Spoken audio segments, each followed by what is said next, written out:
चलिए स्टार्ट करने जा रहे हैं हम simple interest, compound interest including annuity के कॉन्सेप्ट। बहुत ही प्रैक्टिकल टॉपिक है, इसमें बहुत सारे शॉर्टकट्स, लगभग 15-16 शॉर्टकट्स इसके अंदर मैं आपको बताऊंगा। बड़े ध्यान से एक चीज़ आपको ध्यान सुननी है, और जो मैं शॉर्टकट्स बताऊंगा वो आपके लिए ज़्यादा इंपॉर्टेंट है, क्योंकि आप देखेंगे एग्जाम में शॉर्टकट के ऊपर बहुत सारे क्वेश्चन पूछे जाते हैं। आइए समझते हैं पहले कॉन्सेप्ट। मैंने क्या बोला आपको, सबसे पहले हम इस चैप्टर को दो कैटेगरी में डिवाइड करेंगे। पहला होगा simple interest and compound interest, और दूसरा पार्ट होगा एन्युटी, जो हम लेटर ऑन डिस्कस करेंगे। अभी हम सबसे पहले बात करते हैं simple interest and compound interest की। देखिए जरा क्या होता है simple interest and compound interest. मैं आपको बड़े एक सिंपल से एग्जांपल से समझाता हूं। सपोज आपने बैंक में 100 रुपए डिपॉजिट किए, ठीक है जी, और ये अमाउंट आपने डिपॉजिट किया 3 साल के लिए, जिसपे आपको रेट ऑफ इंटरेस्ट जो मिलेगा वो मिलेगा 10% पर एनम। दो सिचुएशंस थी मैंने अब आपको इसके आगे। केस 1 हो सकता है वो सिंपल इंटरेस्ट मिले, केस 2 हो सकता है वो आपको कंपाउंड इंटरेस्ट मिले। Simple interest, case 2 compound interest. ना क्या है चीजें, एक एक करके देखते हैं। सपोज आपने 100 रुपए डिपॉजिट किए 3 साल के लिए, रेट ऑफ इंटरेस्ट है 10%। केस 1 जो इंटरेस्ट आपको मिल रहा है वो है सिंपल इंटरेस्ट। तो होगा क्या, कितना इंटरेस्ट आपका बनेगा? 100 रुपए आपने डिपॉजिट किए, 10% हो गया 1 साल का, 10% पर एनम। पर एनम मतलब 10% हो गया 1 साल का, और कितने सालों के लिए मिलेगा? 3 सालों के लिए। तो ये आपके पास टोटल आ गया 10 इंटू 30 रुपीज। आपके पास जो इंटरेस्ट आ गया वो कितना आ गया? 30 रुपीज। तो इस केस में अमाउंट आफ्टर 3 इयर्स, 3 साल बाद आपके पास अमाउंट कितना हो जाएगा? जो भी आपने डिपॉजिट करवाया था प्लस जितना आपको इंटरेस्ट मिला, दैट इज 100 प्लस 30, कितना? 130। बहुत ही सिंपल बात। बट अगर ये दूसरे तरीके से हम देखें कि सपोज मुझे मिल रहा है कंपाउंड इंटरेस्ट, तो कंपाउंड इंटरेस्ट के अंदर चीजें किस तरीके से मूव ऑन करती हैं, बड़े आराम से एक एक चीज हमें देखनी है। देखिए इसके अंदर कंपाउंड इंटरेस्ट में आप ईयर टू ईयर बेसिस पे इंटरेस्ट कैलकुलेट करेंगे। मतलब क्या है, ध्यान से देखिए। आपने सबसे पहले डिपॉजिट किए 100 रुपए, तो इंटरेस्ट ऑफ फर्स्ट ईयर, पहले साल का जो इंटरेस्ट है वो कितना हो जाएगा? 100 का 10%, कितना? 110। पहले 100 का 10%, सॉरी कितना हो गया? 10। पहले साल का इंटरेस्ट आपका आ गया 10। तो amount at the end of first year आपके अकाउंट में कितना हो चुका? 100 आपने जमा करवाए थे, 10 रुपए का इंटरेस्ट, तो टोटल हो गया 110। बट अब जब मैं सेकेंड ईयर का इंटरेस्ट निकालूंगा, इंटरेस्ट ऑफ सेकेंड ईयर, तो सेकेंड ईयर का इंटरेस्ट मुझे 100 रुपए पे नहीं मिलेगा। मेरे फर्स्ट ईयर के एंड तक अमाउंट 110 रुपए हो चुका है, तो मुझे जो सेकेंड ईयर का इंटरेस्ट मिलेगा वो 110 रुपए पे मिलेगा। 110 का 10%, दैट इज ₹11। तो amount at the end of second year के एंड में जो अमाउंट है वो कितना हो जाएगा? 110 रुपए आपका बेसिक प्रिंसिपल था 1 साल के एंड तक, और उस पर 11 रुपए का इंटरेस्ट और आ चुका, तो कितना हो जाएगा? 121 रुपए। सेम वे अब मैं निकालूंगा interest eight the end of third year, तो 121 रुपए पे अब मुझे 10% मिलेगा, विच इज 12.1। तो अमाउंट जो है वो थर्ड ईयर में कितना हो जाएगा? 121 जमा 12, 133। कितना हो जाएगा? 133। तो बेसिकली सिंपल इंटरेस्ट और कंपाउंड इंटरेस्ट में अगर हम डिफरेंस देखें तो सिंपल इंटरेस्ट में जो अमाउंट आपने इनिशियली डिपॉजिट कर दिया, ईयर टू ईयर आपको ब्याज उसी पे ही मिलेगा। बट अगर आप कंपाउंड इंटरेस्ट का केस देखें तो जो इंटरेस्ट है आपका वो यहां पर ईयरली कैलकुलेट होगा, 100 पे 10%, 10, फिर वो आपके डिपॉजिट में ऐड हो जाएगा, अमाउंट आपका हो गया 110, और अगले साल जो आपका इंटरेस्ट मिलेगा वो आपको 110 पे मिलेगा, ना कि 100 पे। फिर 11 रुपए इंटरेस्ट मिला, आपका टोटल अमाउंट हो गया 121, फिर आपको 121 पे 10% मिला 12 रुपए, आपका टोटल अमाउंट कितना हो गया? 133। तो बेसिकली सिंपल इंटरेस्ट और कंपाउंड इंटरेस्ट में आप खुद देख सकते हैं कि कौन सा बेटर है। सिंपल इंटरेस्ट में आपका जो अमाउंट था वो कितना बना 3 साल बाद? 130 रुपए, जबकि कंपाउंड में कितना बना? 133 रुपए।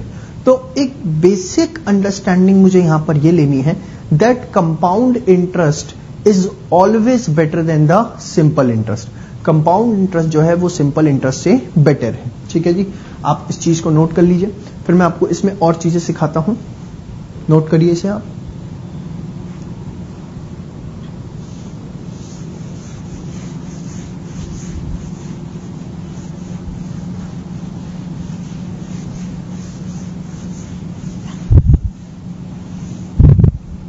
चलिए, तो अभी तक आपने बेसिक चीज मेरे से सीख ली that compound interest is better than the simple interest. अब इसी क्वेश्चन को मैं आपको थोड़ा सा दूसरे तरीके से समझा रहा हूं, ध्यान से देखें। कंपाउंड इंटरेस्ट भी बहुत तरीके के होते हैं, जैसे कि मैंने बोला rate of interest per annum, case 1 compounded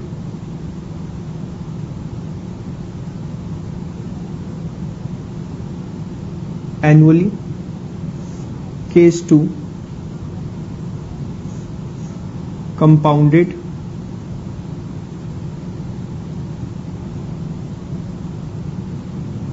half yearly. ये क्या है सर? 2 मिनट बस आप शांति रखिए, अभी आपको सारी चीजें समझ में आ जाएंगी। कंपाउंडेड एनुअली का मतलब है interest will be calculated on year to year basis. Year to year, हर साल जैसे जैसे एक एक साल होता जाएगा हम इंटरेस्ट कैलकुलेट करेंगे। जबकि कंपाउंडेड हाफ ईयरली का मतलब है interest will be calculated on half yearly basis. Interest जो है वो हाफ ईयर के बेसिस पर कैलकुलेट किया जाएगा, पूरे पूरे साल पे कैलकुलेट नहीं किया जाएगा। एनुअली अभी आपने जो मेरे साथ देखा था वो आपने एनुअली ही किया था, फिर भी मैं एक बार दोबारा आपको बता देता हूं, ध्यान से देखिए। कंपाउंडेड एनुअली, ध्यान से देखिए। आपने 100 रुपए जमा करवाए, प्रिंसिपल जिसको मैं बोल सकता हूं, इंटरेस्ट फर्स्ट ईयर का 100 का 10% कितना? 10 rupees. Amount at the end of first year 100 जमा 10, 110। ये भी आपने मेरे साथ किया था, वही चीजें हैं। फिर आपने इंटरेस्ट निकाला था सेकेंड ईयर का, वो आया था आपका 11 रुपीज। तो अमाउंट जो आपका सेकेंड ईयर का था वो कितना बना था? 110 प्लस 11 121। फिर आपने इंटरेस्ट निकाला था थर्ड ईयर का जो कि आया था 12 रुपीज। तो जो अमाउंट है थर्ड ईयर में जाके वो कितना बना? 121 प्लस 12 133। ये हमने भी देखा था कंपाउंडेड एनुअली का केस। अब मैं आपको बताने जा रहा हूं कंपाउंडेड हाफ ईयरली। क्या है ये कंपाउंडेड हाफ ईयरली? ध्यान से देखिए, मैंने आपको बोला हाफ ऑफ ईयर पे इंटरेस्ट कैलकुलेट करना है। जैसे interest for first half year 100 का 10% और हाफ है 6 मंथ्स पे है ना। हाफ ईयरली का मतलब क्या हो गया? 6 मंथ्स। तो 6/12 तो कितना आया? 5 रुपीज। तो amount at the end of half year 100 रुपए थे, 5 रुपए इंटरेस्ट मिल गया, कितना हो गया? 105। अब देखें interest for next half year. Interest for next half year, अगले हाफ साल का इंटरेस्ट। हाँ जी, अब अमाउंट कितना हो चुका है? 105।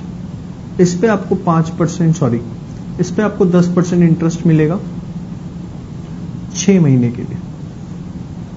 तो जब आपको 105 पे इंटरेस्ट मिलेगा 105 का 10% 5.25। तो अमाउंट देखिए हाफ पहले हो चुका था, हाफ ये हो गया, तो लिख दूं amount at the end of 1 year 105 plus 5.25 110.25। ठीक है जी, तो ये आ गया एक साल के एंड में 110.25। अब इसके बाद interest for next half year 110.25 का 10% for 6 months 0.25 10%, this is 5.5125. So now the amount at the end of 1.5 year, क्योंकि हाफ ऑफ करके 3 बार हो चुके हैं, 110.25 प्लस 5.5125, so 10.25 ये आया आपका 115.7625। इसके बाद इंटरेस्ट निकालिए फॉर नेक्स्ट हाफ ईयर। हाँ जी 115। अब यहां पर मैं सिर्फ 0.76 ले लेता हूं, डेसिमल्स पढ़ चुके हैं का 10%, हमें 10% लेना है for again 6 months. So 115.76 into 10% divided by 2, this is 5.79। मैं उसे ले रहा हूं राउंड ऑफ करके। नाउ तो amount at the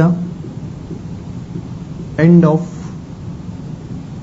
second year 115.76 plus 5.79।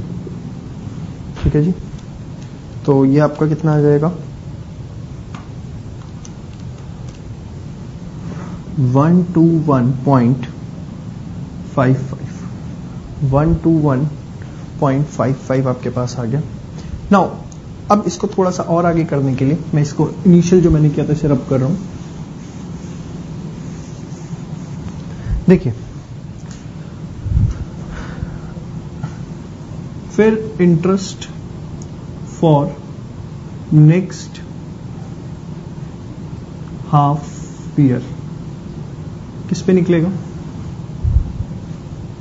Interest for next half year हमारा निकलेगा 121.55 10% into 6/12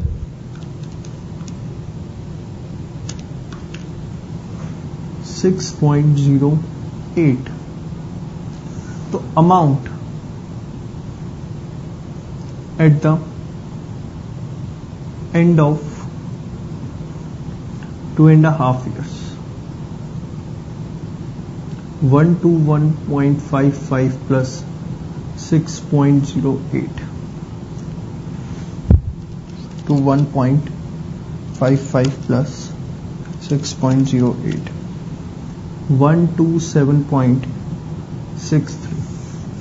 now interest for next half year again 127.63 10% 6/12 10%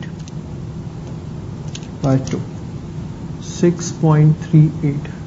तो अब यहां पर आप ऑब्जर्व करें amount at the end of third year this will B 121.55 plus 6.38 121.55 plus 6.38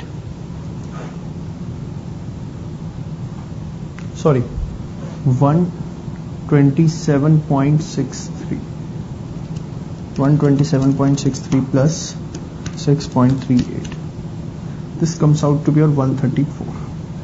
अगर आप ध्यान से ऑब्जर्व करें तो जब आपने एनुअली किया तो ये आ रहा है 133 रुपए, जबकि इसे आपने हाफ ईयरली किया तो कितना आ रहा है 134 रुपीज। सर क्या आपने 1 रुपए के लिए इतनी बड़ी कैलकुलेशन सिखा दी? बात 1 रुपए की कैलकुलेशन की नहीं है, बात आपको ये बतानी है कि जितनी जल्दी कंपाउंडिंग होगी उतना ही अमाउंट आपका ज्यादा आएगा। क्योंकि होगा क्या, जब आप एनुअली इंटरेस्ट कंपाउंड कर रहे हो तो आप एनुअल बेसिस पे इंटरेस्ट निकाल लोगे, तब आप अमाउंट में ऐड करोगे और अगले साल का इंटरेस्ट फिर उस अमाउंट पे निकलेगा। बट जब आप हाफ ईयरली कंपाउंडिंग कर रहे हैं तो हाफ ईयर का आपने इंटरेस्ट निकाला, हाफ ईयर का इंटरेस्ट निकाल के पहले उसे ऐड कर दिया और अगले हाफ ईयर का इंटरेस्ट जो है वो 100 रुपए पे नहीं है, वो 105 रुपए पे। तो इन शॉर्ट मैं आपको बताऊं, जितनी जल्दी कंपाउंडिंग होगी, एन ईयरली है हाफ ईयरली है, तो जितनी जल्दी कंपाउंडिंग है हाफ ईयरली जल्दी है उतना ही ज्यादा आपका अमाउंट बनेगा। क्वार्टरली होती तो और ज्यादा अमाउंट बनेगा, मंथली होगी और ज्यादा अमाउंट बनेगा, डेली होगी और ज्यादा अमाउंट बनेगा। तो इन शॉर्ट इसे आप नोट करिए।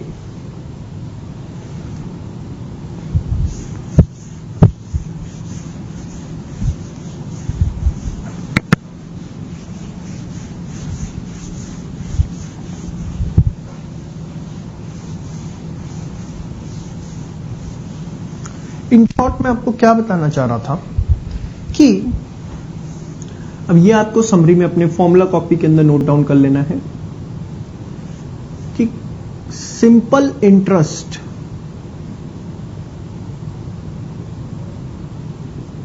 और कंपाउंड इंटरेस्ट के कंपैरिजन में ये ज्यादा होगा, ये आपका एनुअली, ये ज्यादा होगा compounded half yearly. Compounded half yearly ज्यादा है किससे? कंपाउंडेड एनुअली से। वो ज्यादा होगा कंपाउंडेड क्वार्टरली से। वो ज्यादा होगा कंपाउंडेड मंथली से। वो ज्यादा होगा कंपाउंडेड डेली से। तो आपको ये बात हमेशा ध्यान रखनी कि जितनी जल्दी कंपाउंडिंग होगी अमाउंट हमेशा उतना ज्यादा बनेगा। पहली चीज तो ये। नाउ सर, क्या कोई डायरेक्ट वे आउट है कंपाउंड इंटरेस्ट को निकालने का, जैसे हमने सिंपल इंटरेस्ट निकाला? जी हाँ, ध्यान से देखें। सिंपल इंटरेस्ट में तो बड़ा सिंपल सा तरीका था जो आपने देखा, principal into rate into time by 100, principal into rate into time by 100, और फिर आपको अमाउंट निकालना था तो आपने प्रिंसिपल में ऐड कर दिया क्या, सिंपल इंटरेस्ट। बट अगर मैं बात करूं कंपाउंडेड की, कंपाउंडेड इंटरेस्ट, तो देखिए कंपाउंडेड इंटरेस्ट में अभी मैं एनुअली की बात कर रहा हूं।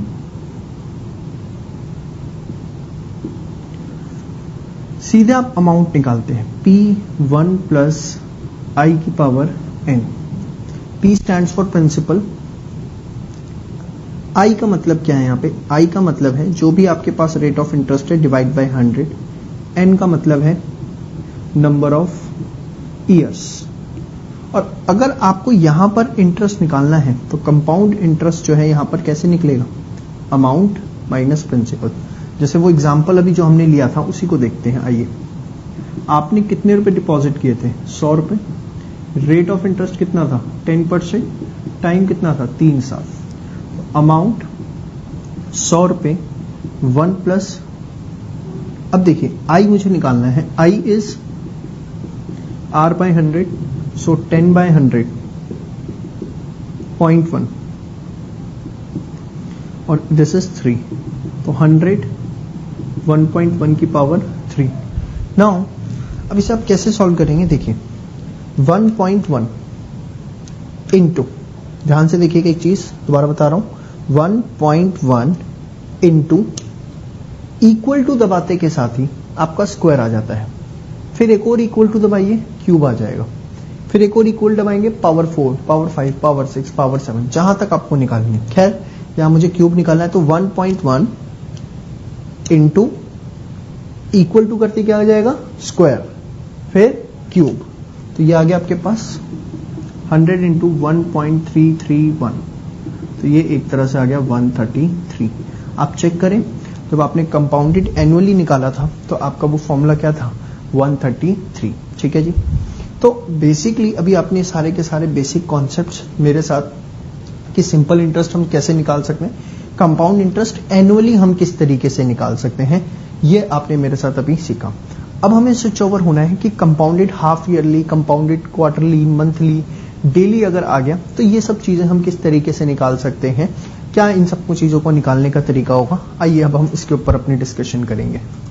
चलिए, अब हमने ये तो देख लिया कि कंपाउंड इंटरेस्ट किस तरीके से निकाला जा सकता है। अब मैं आपको शॉर्टकट बताने जा रहा हूं कि बेसिकली अगर कंपाउंडिंग हाफ ईयरली है, क्वार्टरली है, तो उस केस के अंदर हम कैसे उस चीजों को निकाल सकते हैं। आइए देखिए,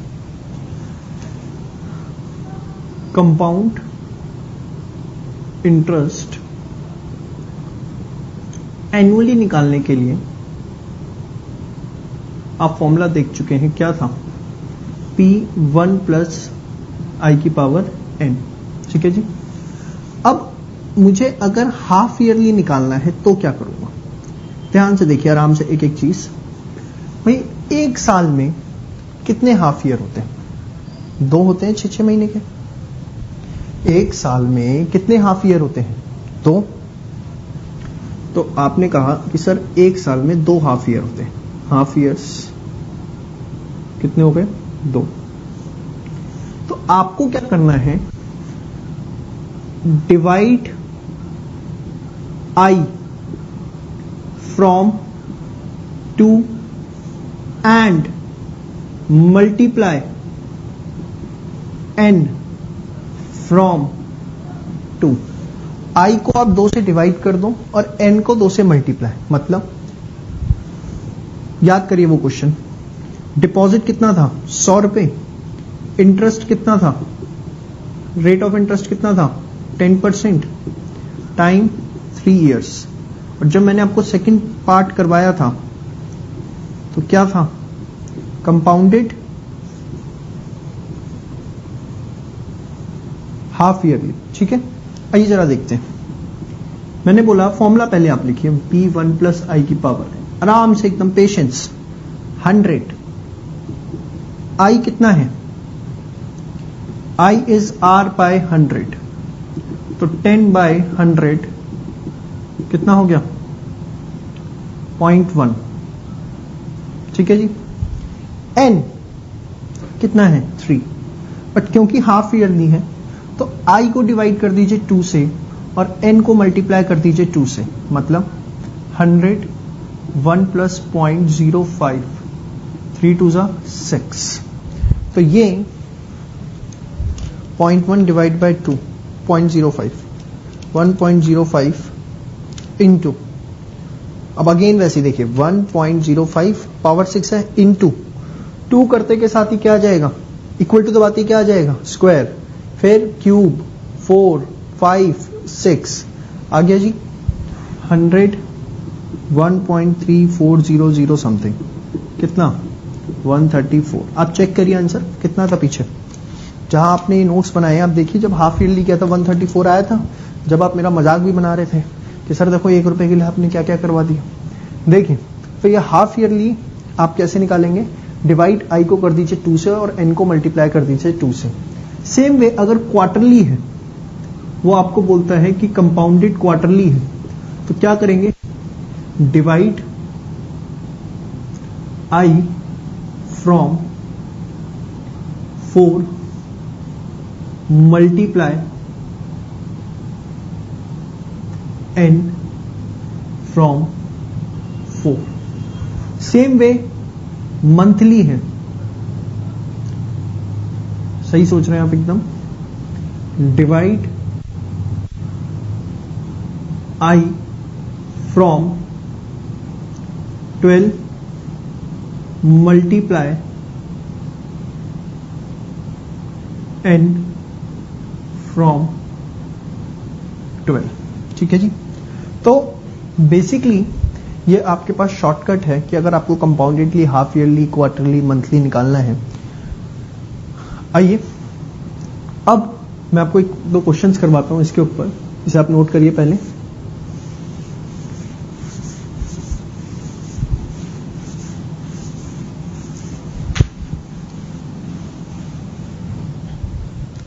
देखिए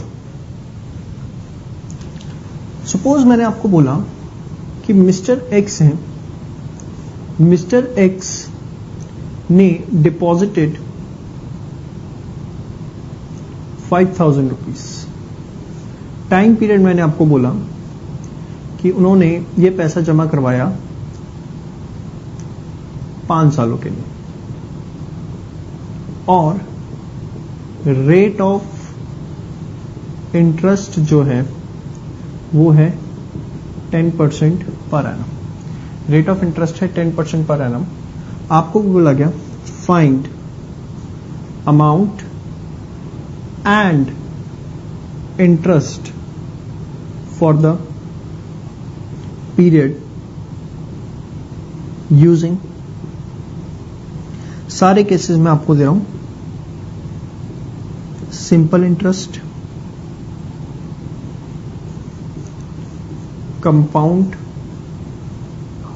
इंटरेस्ट, और उसमें मैंने बहुत सारे केस दे रहा हूं, annually, half yearly, quarterly.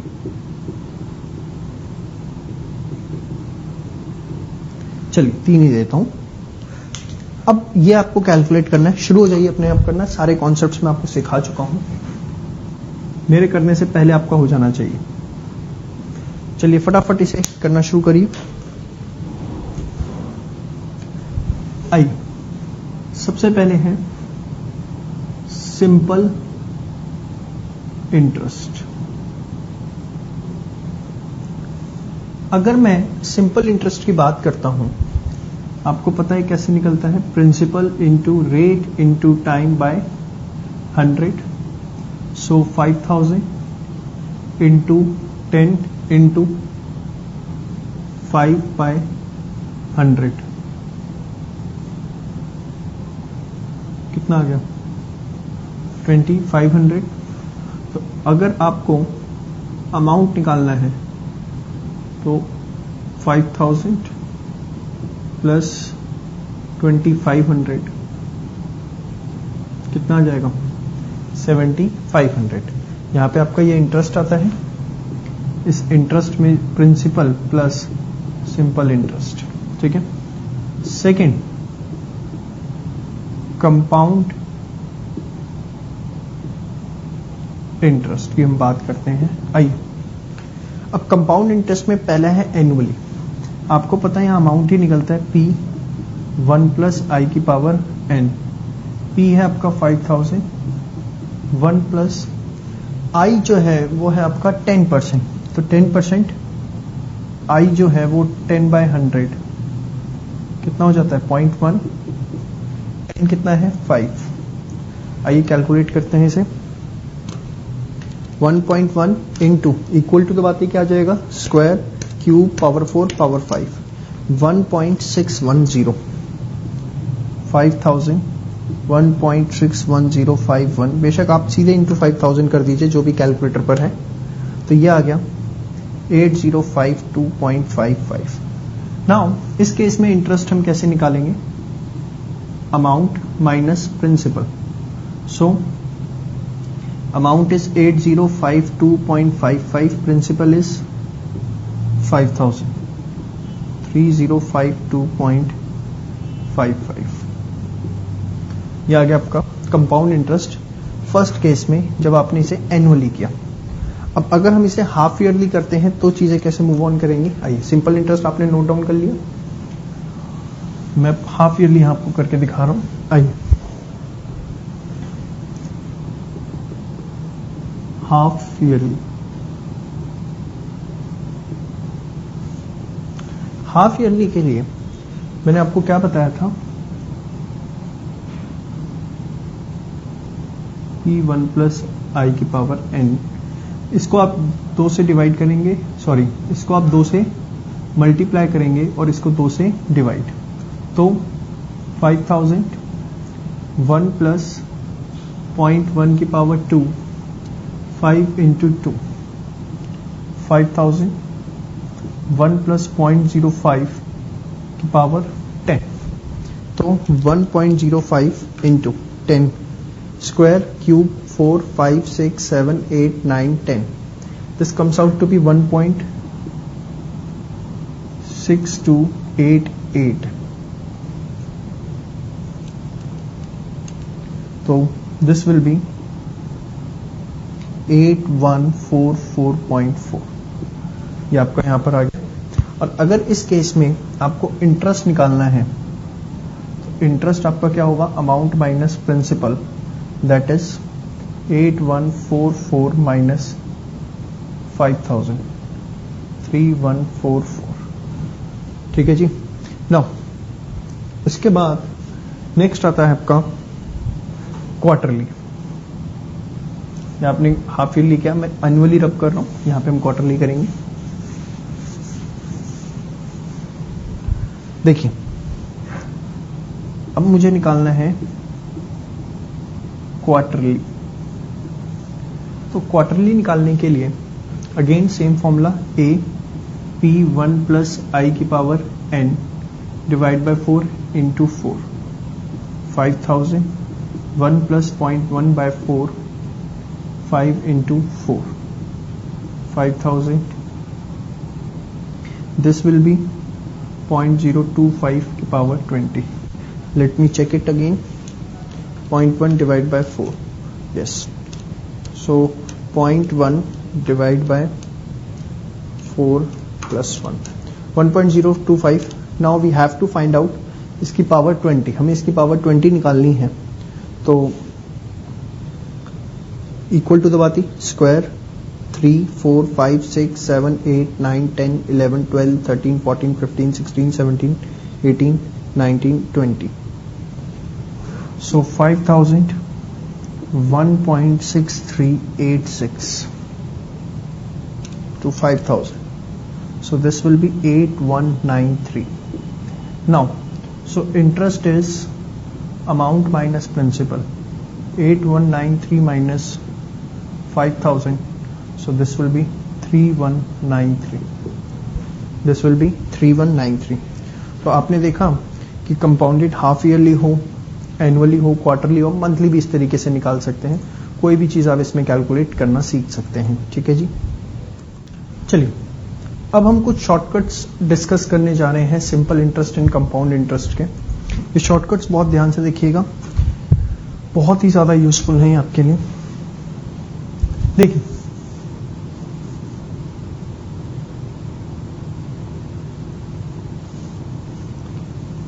if R is the simple rate of interest, then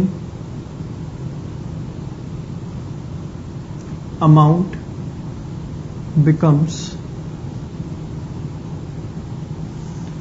double of itself in 100 by R years. कह रहा है R अगर आपका सिंपल रेट ऑफ इंटरेस्ट है तो जो अमाउंट है वो डबल हो जाएगा, जो प्रिंसिपली आपने जमा करवाया है वो डबल हो जाएगा 100 by R years पे. जैसे कि मैं एक छोटा सा एग्जांपल देता हूं आपको इसके ऊपर. क्वेश्चन मैंने लिखा, in what time period amount deposited of rupees 12,000 will become double from 10% per annum simple rate of interest. कितने टाइम पीरियड में 12,000 रुपए जो डिपॉजिट किए हैं वो डबल बन जाएंगे 10% per annum simple rate of interest से. तो सिंपल सा आंसर है इसका 100 by R, 100 by 10. तो कितने सालों में? 10 सालों में ये पैसा आपका क्या हो जाएगा? डबल हो जाएगा. ठीक है जी. तो ये है आपका सबसे पहला शॉर्टकट. सेकंड है, if R is the simple rate of interest, then it will become triple of itself in 200 by R years. तो अमाउंट जो है वो ट्रिपल हो जाएगा 200 by R years में. एग्जाम्पल में क्वेश्चन देता हूं, ध्यान से देखिए. मैंने बोला in what time period amount deposited of rupees 50,000 will become triple if simple rate of interest, simple interest is calculated at the rate of 12.5% per annum. ठीक है जी. तो इस केस के अंदर 100 by क्या बोला मैंने आपको? 200 by R, 200 by 12.5. The answer will be 16 years. 16 years के अंदर वो जो अमाउंट है आपका क्या हो जाएगा? ट्रिपल. तो ये दो छोटे छोटे शॉर्टकट्स आपने सीखे. पहले आप इसे नोट डाउन करिए, फिर आगे हम मूव ऑन करते हैं. Now coming to the third shortcut, if R is the simple की जगह अगर मैं इसे कंपाउंड कर दूं,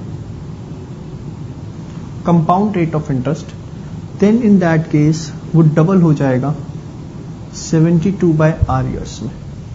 कितने ईयर्स में? 72 बाय आर। जैसे यही क्वेश्चन मैं आपके सामने रखता हूं कि 12,000 रुपए आपने जमा करवाए, डबल हो जाए 10% पर एनम कंपाउंडेड एनुअली। चलिए ये आप पूरा पहले नोट करिए। आइए देखिए 72 बाय 10 तो 7.2 ईयर्स।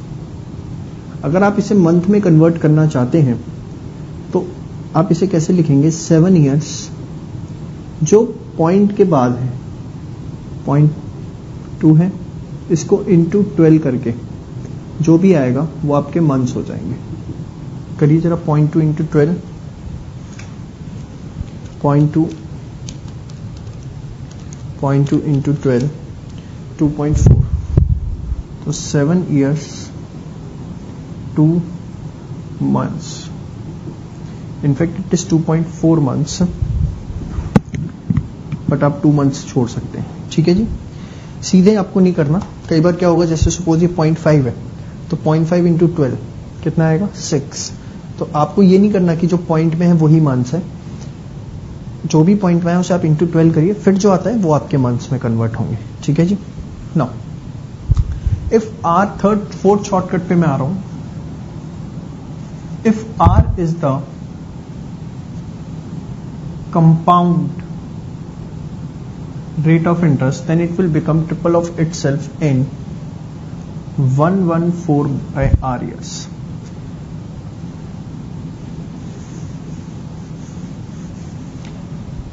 चलिए क्वेश्चन देखते हैं, यही वाला। If in what time period amount deposit will become triple of itself at the rate of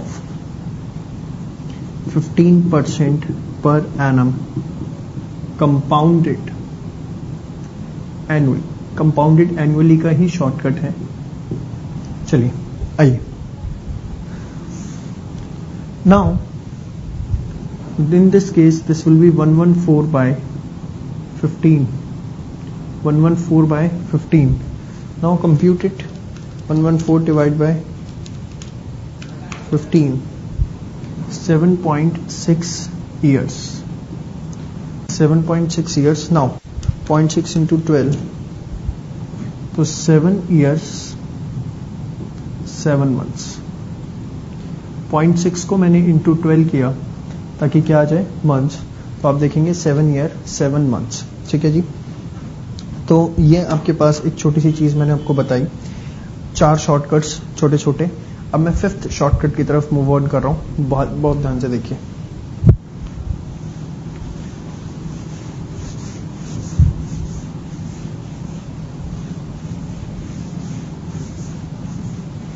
देखिए जितने शॉर्टकट्स मैं आपको ऑनबोर्ड करवा रहा हूं, आप देखेंगे इसके ऊपर आपको क्वेश्चंस स्ट्रेट फॉरवर्ड एग्जाम के अंदर मिलेंगे, एज वेल एज जब आप अपनी एक्सरसाइज सॉल्व करेंगे आईसीआई मॉड्यूल की या कोई भी जो भी आपका इंस्टीट्यूट मॉड्यूल है, आप उसको जब सॉल्व करेंगे तो आप देखेंगे आपको स्ट्रेट फॉरवर्ड यही क्वेश्चंस देखने को मिलेंगे वहां। आइए 5th shortcut, if the difference between simple interest and compound interest is given for 2 years, if the difference between simple interest and compound interest is given for 2 years, then in such a case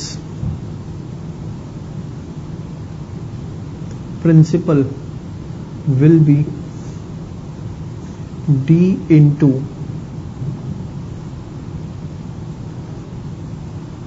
100 का square by R square. This is what D into 100 का square are square. ध्यान से देखिए, मैं question से समझाता हूं आपको। The difference between simple interest and compound interest on sum of money deposited in a bank for 2 years is 640 at the rate of 8% per annum. Find the amount deposited initially. हमने कितना amount initially deposit किया था. कह रहे हैं कि मैंने कुछ पैसे जमा किए और उस पे अगर आप 2 साल का सिंपल इंटरेस्ट निकालें और 2 साल से आप कंपाउंड इंटरेस्ट निकालें. किस रेट से? 8% से. आप 8% पर एनम से 2 साल के लिए सिंपल इंटरेस्ट निकालें और 2 साल के लिए कंपाउंड इंटरेस्ट निकालें तो जो दोनों का डिफरेंस है वो आपको 640 मिलेगा. तो बताइए मैंने कितना पैसा जमा करवाया था. आपको कोई दिमाग नहीं लगाना, शॉर्टकट आपके सामने है. डी कितना है बताइए. D is the difference. D stands for difference. कितना है? 640. रेट ऑफ इंटरेस्ट कितना है? Rate of interest is 8%. Now put the values. 640 into 100 का स्क्वायर बाय 8 का square. So 640 into 100 into 100 by 64. 10. 100 into 100 into 10. 1000 into 100. This comes out to be a 1 lakh. यह आपका कितना आता है? 1 lakh. 200 into 10. Yes. ठीक है जी. तो ये था बेसिकली आपका कि आपने किस तरीके से अगर डिफरेंस गिवन है तो निकालना है 2 years का. अगर मैं इसी चीज को नोट कर लीजिए पहले आप उसे 6 शॉर्टकट 3 years कर दूं, उस केस में आप कैसे निकाल सकते हैं? d इंटू 100 की cube r square r plus 300. अगर यही डिफरेंस आपको 3 साल के लिए गिवन है तो आप इसे कैसे निकालेंगे? d into 100 cube r square r plus 300. क्या है ये? सपोज यही क्वेश्चन मैं चेंज कर देता हूं. 3 years is 1000 at the rate of 5% per annum. तो find the amount deposited initially. चलिए आइए. तो अगर आप यहां देखें तो जो आपका डिफरेंस है, डिफरेंस कितना है? 1000. रेट ऑफ इंटरेस्ट है 5%. चलिए तो 1000 इंटू 100 की क्यूब r इज 5 का स्क्वायर 5 प्लस 300. तो 1000 into 100 to 100 into 100 by 25 into 305. आइए 1000 into 100 into 100 into 100 divide by 25 divide by 305. So this is 131147. ये आपका आंसर आ गया 131147. तो बेसिकली ये आपने देखा 6 नंबर शॉर्टकट के अगर डिफरेंस गिवन है 3 सालों के लिए तो हम चीजों को किस तरीके से कंप्यूट करेंगे. ठीक है जी.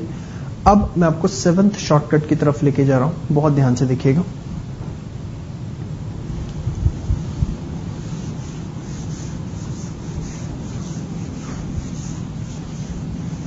सेवेंथ शॉर्टकट जो है आपका वो अगेन सिंपल इंटरेस्ट बेस्ड है. ध्यान से देखिए.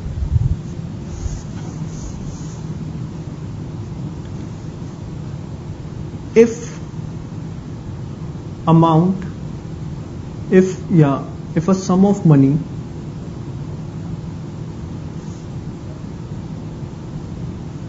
deposited in a bank becomes A1 in T1 years and A2 in T2 years. A1 बन जाता है T1 years में और A2 बन जाता है T2 years में. Then the amount deposited initially. देखिए कैसे करेंगे. T1 minus T2, T1 minus T2, A2 A1. क्या है ये मैं आपको बताता हूं, ध्यान से समझिए. कह रहा है A1 बन गया T1 ईयर्स में. एक एग्जाम्पल से सारी चीजें समझाऊंगा तो ज्यादा अच्छी समझ में आएंगी. मैंने बोला an amount, a sum of money becomes 15,000 in 5 years and 18,000 in 8 years. Find initial amount deposited. हमने इनिशियल अमाउंट कितना डिपॉजिट किया था ये हमें निकालना है. ध्यान से देखिए. कहता है if sum of money become in A1 in T1 years, मतलब 15,000 हो गया यहां पर A1 और वो T1 ईयर्स में, T1 हो गया क्या 5 ईयर्स. 15,000 रुपए हो गई 5 साल में, मतलब A1 हो गई T1 ईयर्स में और A2 हो गई T2 ईयर्स में, मतलब 18,000 हो गई 8 सालों में. तो कितना अमाउंट हमने डिपॉजिट किया था. फॉर्मूला याद करने का तरीका क्या है. देखिए T1 माइनस T2, इसको ऊपर एज इट इज लिख दीजिए. T1 माइनस T2, T1 के साथ A2, T2 के साथ A1. नाउ आई तो फॉर्मूला क्या है T1 माइनस T2, फिर इसको ऊपर ऐसे लिखूंगा सेम, फिर यहां A2 और यहां पर A1. अब 18,000 into 5, 8 into 15, 5 minus 8, 90, 1,20 and minus 3. So minus 30 minus 3, ये आपका कितना आ गया 10,000. और ये जो है ये आपका सिंपल इंटरेस्ट की एप्लीकेशन है. लिख लीजिएगा, ये आपकी जो एप्लीकेशन है वो सिंपल इंटरेस्ट पे बेस्ड है, कंपाउंड इंटरेस्ट पे बेस्ड नहीं है. ठीक है जी. नाउ अब हम अपने लास्ट शॉर्टकट की तरफ मूव ऑन कर रहे हैं, कंपाउंड इंटरेस्ट सिंपल इंटरेस्ट के. ध्यान से देखिएगा.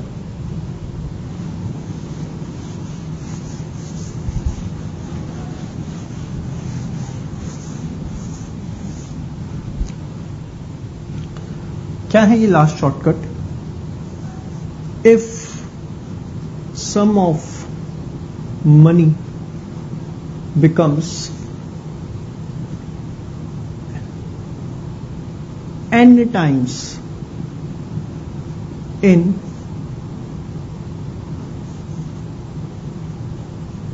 T years, then it will become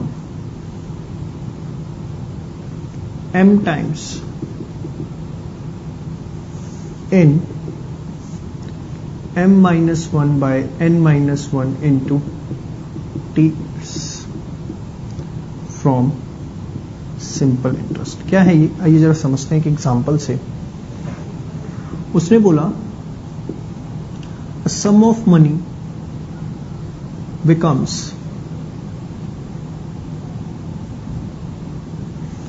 3 times in 20 years from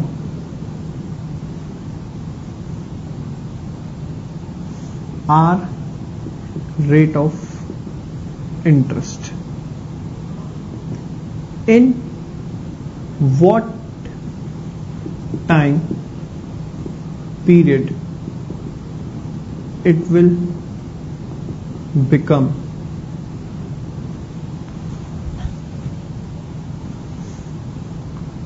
5 times। कितने टाइम में वो 5 गुना हो जाए? हाँ जी, 3 टाइम्स हो गया, मतलब n टाइम्स हो गया t ईयर्स में, n टाइम्स हो गया t ईयर्स में, तो कितने टाइम्स में वो 5 टाइम्स हो जाएगा? 5 टाइम्स मतलब यहां पर m, तो m minus 1 n minus 1 into t, 5 minus 1 n is 3 minus 1, t is 20, 4 by 2 into 20, 10, 10, 4, 40 years। ठीक है जी, तो ये आपके शॉर्टकट्स हैं, जरूर आप इसे अपनी फॉर्मूला कॉपी में रखें। ये आपके रियल एसेट्स हैं जो आप देखेंगे एग्जाम में बड़े बेनिफिशियल होंगे, आपको स्ट्रेट फॉरवर्ड इसके ऊपर वहां पर क्वेश्चन देखने को मिलेंगे। मैंने आपको पहले ही बताया, हमारे जो अपने पेपर को पढ़ने की अप्रोच है, फुल फ्लैश क्वेश्चंस पे कम फोकस करना है, प्रॉपर्टीज एंड शॉर्टकट्स पे हमारा फोकस सबसे ज्यादा रहेगा। चलिए अब हम स्टार्ट करने जा रहे हैं इफेक्टिव रेट ऑफ इंटरेस्ट। सबसे पहले समझते हैं कि इफेक्टिव रेट ऑफ इंटरेस्ट होता क्या है, उसके बाद इसे कंप्यूट कैसे किया जाता है। ध्यान से देखिए, इफेक्टिव रेट ऑफ इंटरेस्ट,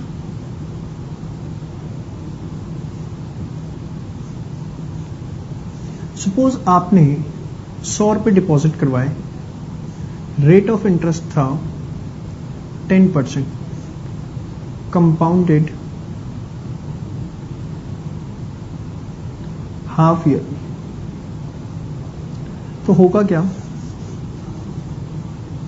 आपको पहले 6 महीने का ब्याज मिलेगा, कितना, 5 रुपए का अमाउंट हो जाएगा 105, फिर 105 का 10% 6 महीने के लिए आपको मिलेगा 105 का 10% 5.25, तो ये कितना आ जाएगा, 105 प्लस 5.25, तो 110.25। तो अल्टीमेटली जो आपको टोटल इंटरेस्ट मिला वो कितना मिला, 110.25 माइनस 100, 10.25, 10 रुपए 25 पैसे का आपको टोटल इंटरेस्ट मिला।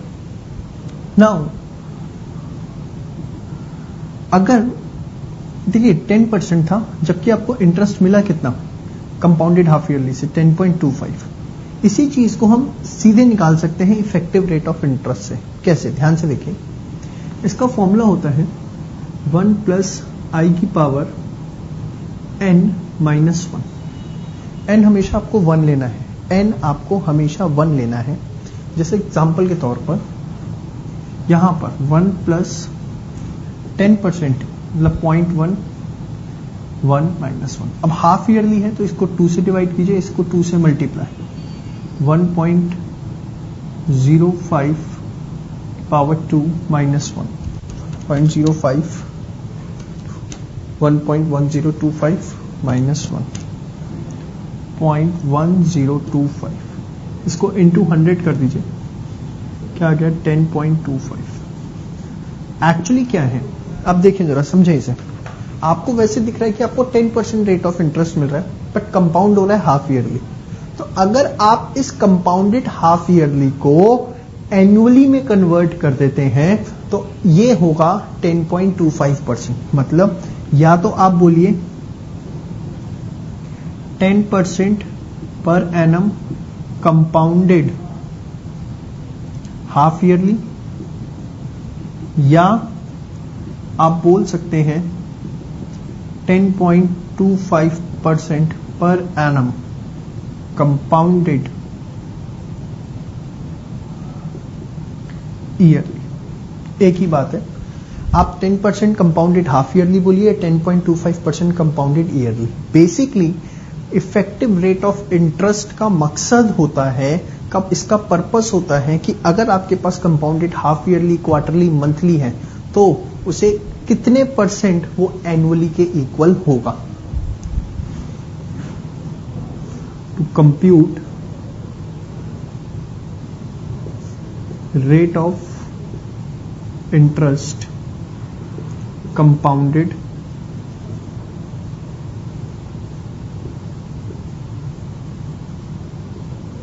एनुअली। आप देख रहे हैं 10% per annum compounded half yearly या 10.25% कंपाउंडेड एनुअली, एक ही बात है। मैं आपको एक दो एग्जांपल और देता हूं कि इस पे कैसे क्वेश्चन आपके पास आ सकते हैं। पहले आप इसे नोट करिए।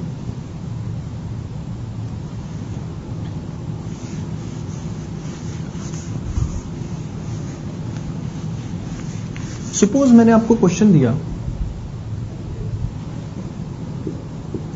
which one is better, 8% per annum compounded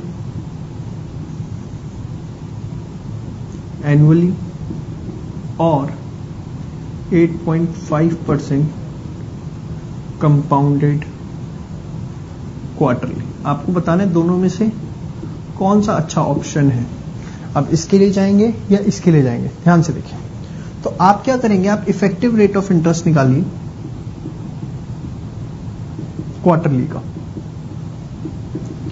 1 + 0.08 quarterly का है 8.5%, तो 0.085।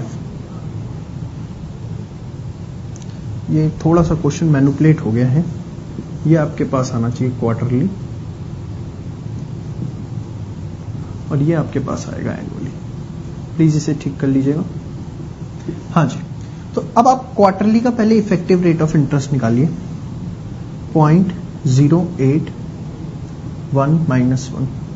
क्वार्टरली है तो इंटू 4 डिवाइड बाय 4।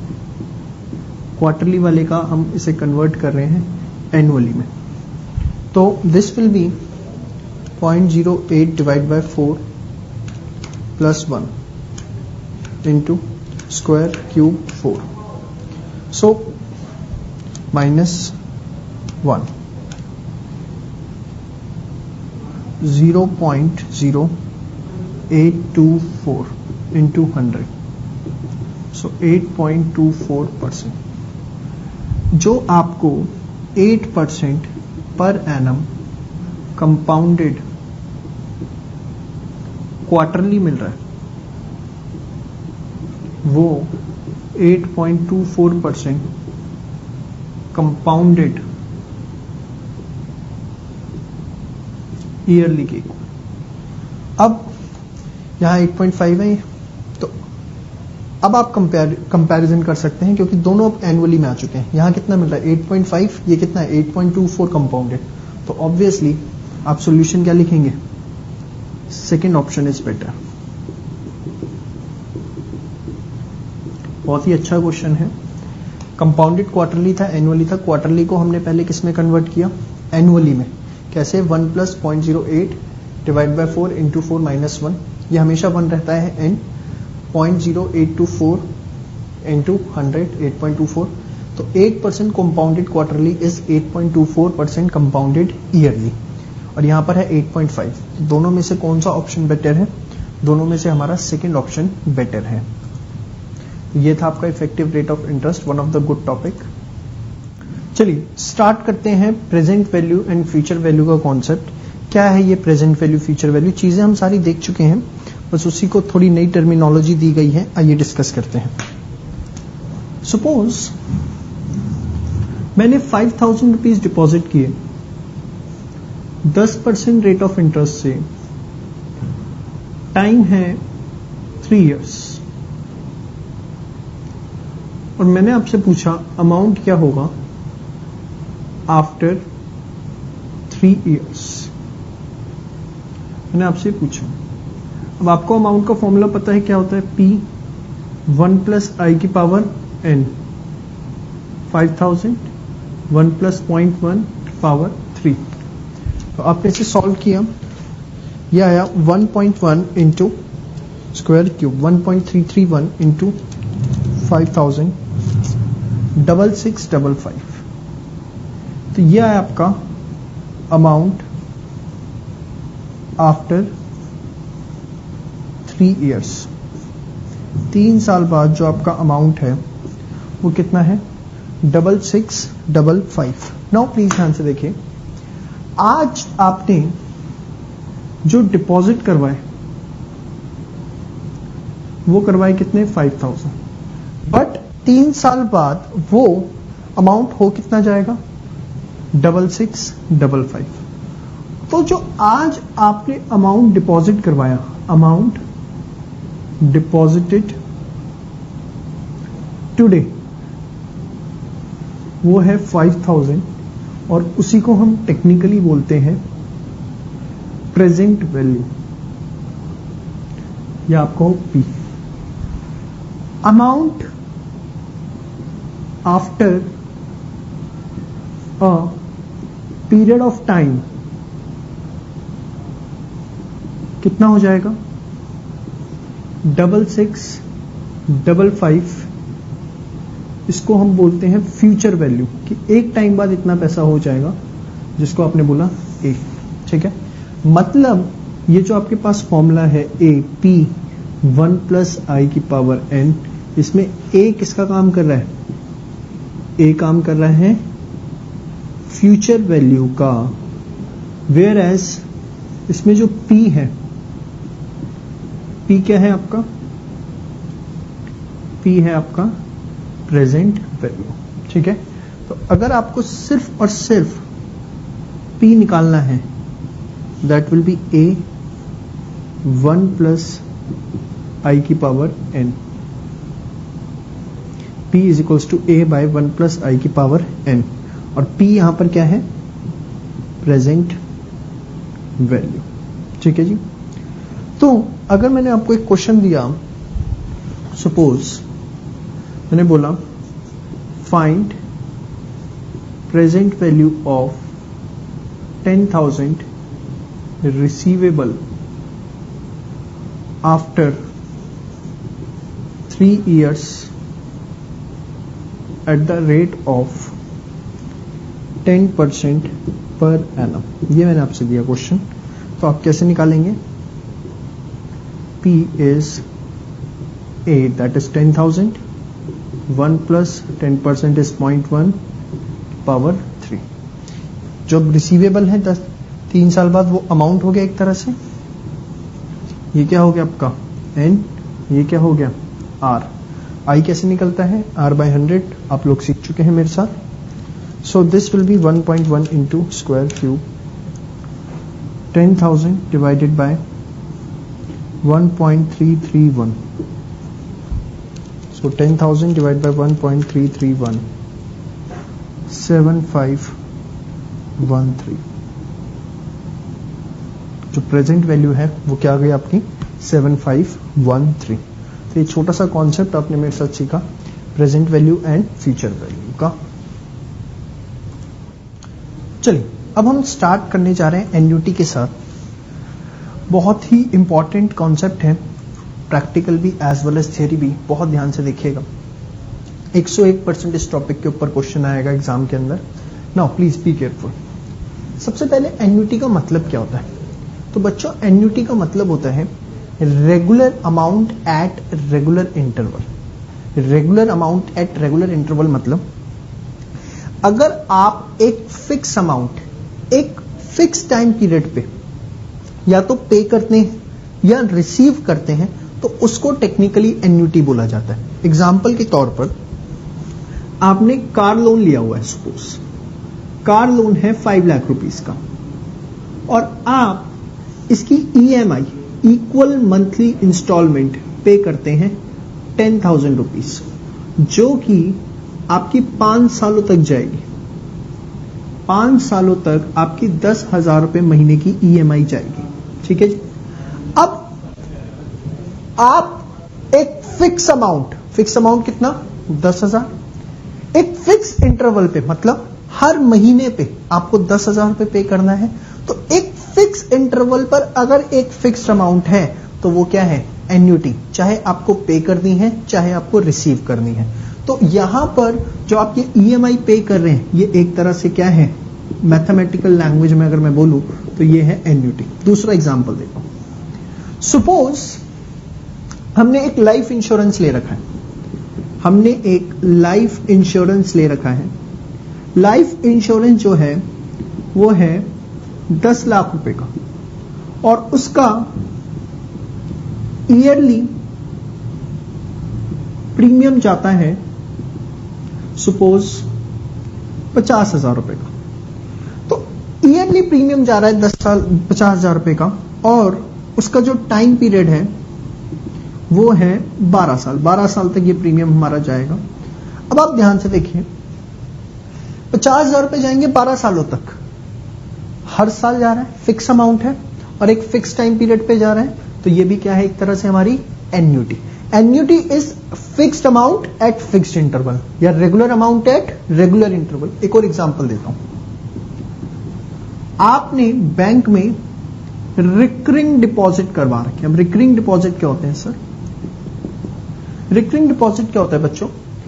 बैंक में आप चाहें तो एक अकाउंट खोल सकते हैं, रिकरिंग डिपॉजिट अकाउंट। उसमें क्या होता है, आपने कहा सपोज सर मैं हर महीने 2,000 रुपए, बैंक में आपने जाके बोला मुझे 2,000 रुपए महीना जमा करवाना है, तो आपने एक रिकरिंग डिपॉजिट अकाउंट खोला। उसमें आप हर महीने एक फिक्स अमाउंट ही डाल सकते हैं, ना उससे ज्यादा ना उससे कम, और एक फिक्स टाइम तक ही डाल सकते हैं। जैसे मैंने अपना आरडी अकाउंट खुलवाया हुआ है 1,500 रुपए महीने का, तो मैं 1,500 रुपए महीने उस अकाउंट के अंदर डालूंगा। ना मुझे 1,600 अलाउड है, ना मुझे 1,400 अलाउड है, वो मुझे 1,500 रुपए हर महीने डालने हैं। कब तक डालने वो मेरी इच्छा है, वो मैं पहले ही बता देता हूं कि सपोज मेरे को आरडी अकाउंट 3 साल के लिए खुलवाना है, तो 3 सालों तक मैं हर महीने 1,500 रुपए उसके अंदर डिपॉजिट करवाता रहूंगा।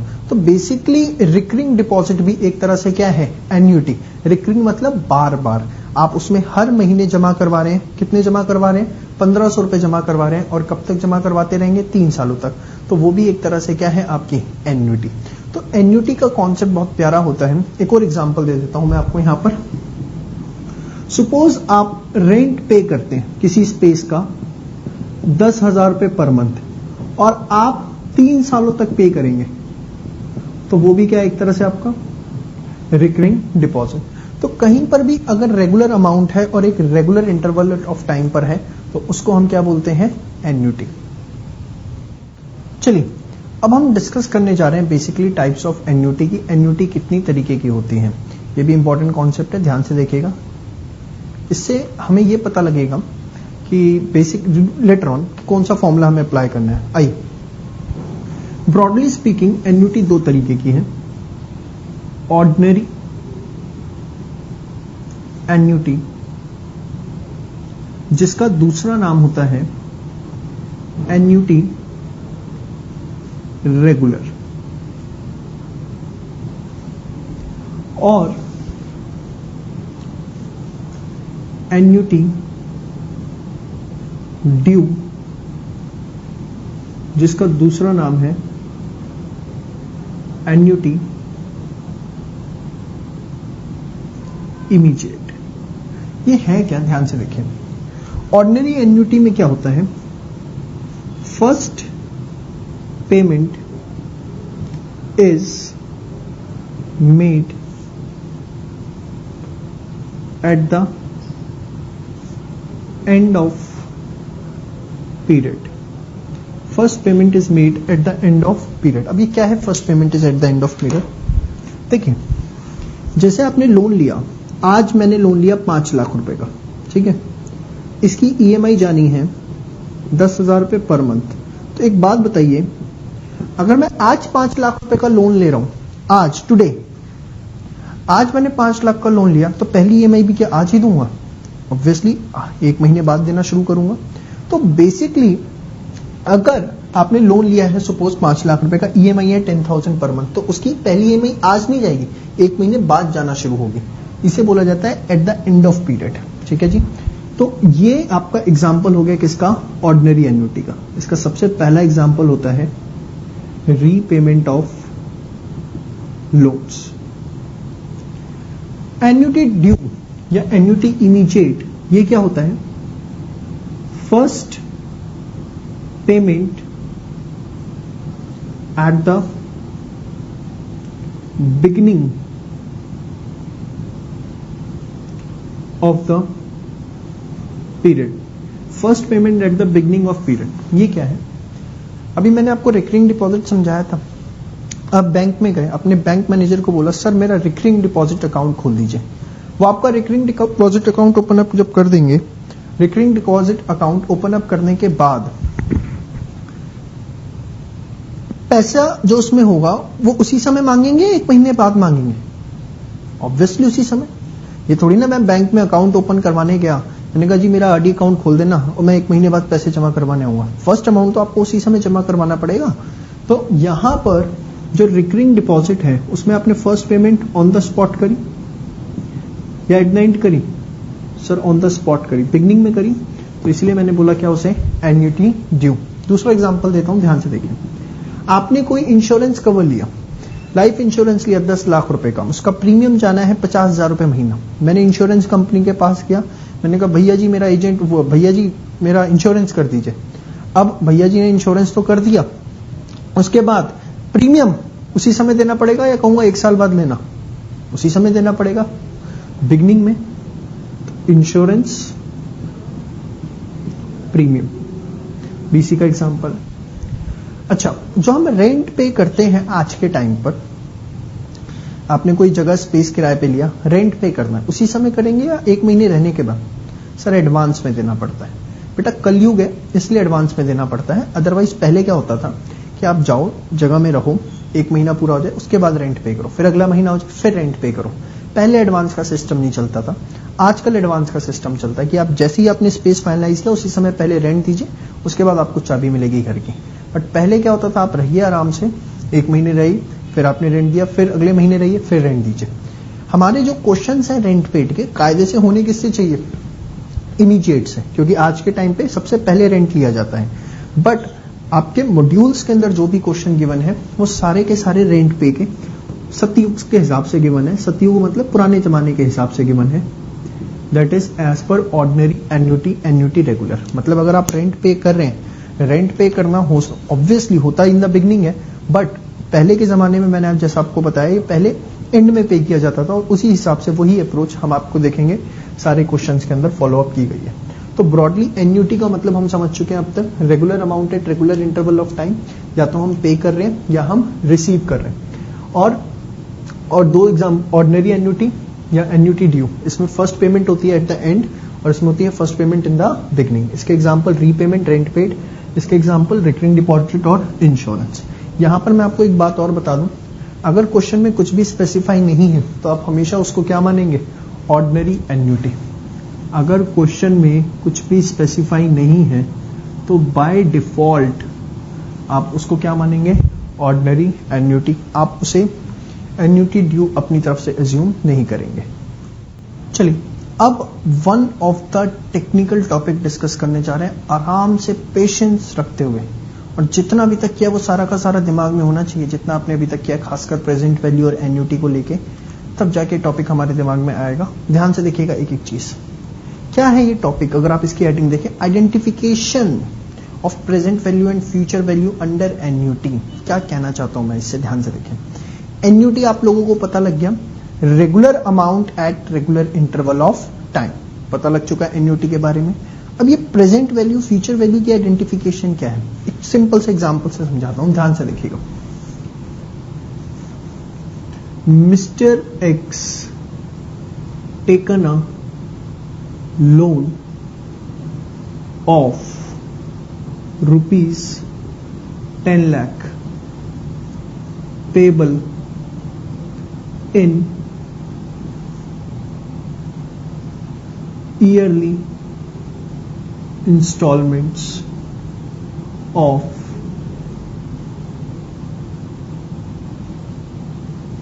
₹1 lakh for a period of